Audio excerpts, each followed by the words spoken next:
Hi, my name is Dr. Justin Didomenico, and I am a Senior Vice President of School Consultation and a BCBA-D with Brett Denovi & Associates.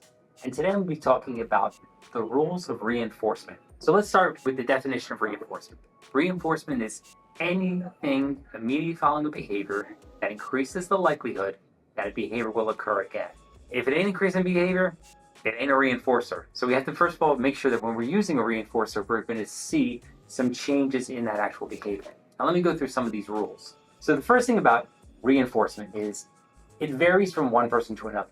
So what may be a reinforcer for me may not be a reinforcer for you or somebody else or a learner you work with. Second rule is you can't tell where anything is a reinforcer until you observe its effect on the behavior. Like I said, if it ain't increasing behavior, it ain't a reinforcer. Well, if you're not seeing an increase in a specific response, you don't have a reinforcer. You have preferred. An Oreo cookie is preferred, but not necessarily a reinforcer. Reinforcements also must be delivered immediately after the behavior occurs. The more immediate it is, the more effective. The immediacy is really important. Sometimes people will offer reinforcers that are at the end of the day for something that might have happened 6 hours beforehand. That is not a reinforcer. The research done by Jack Michael will tell you that the maximum time you have after behavior is about 30 seconds. That's about as far as you got after a behavior to deliver reinforcement.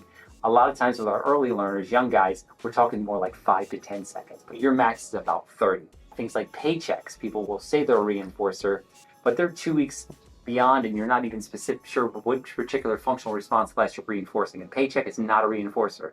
While it might have motivating properties, it's not a reinforcer.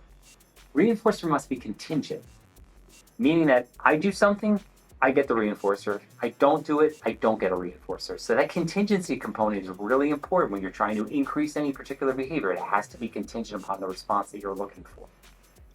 The next rule is reinforcers should be varied so as to avoid satiation. If you give me, a Dorito, I might like a Dorito. After a half bag of Doritos, I promise you, probably not as reinforcing as maybe the first ones are.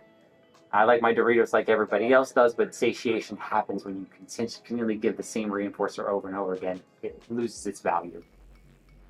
And the final rule is only the best reinforcers should be given for the best responses or most difficult tasks. You want to give reinforcement contingent upon that most difficult. The more difficult the task is for the learner, the better the reinforcement should be, so we can increase those more difficult skill sets and build up the repertoire of skills.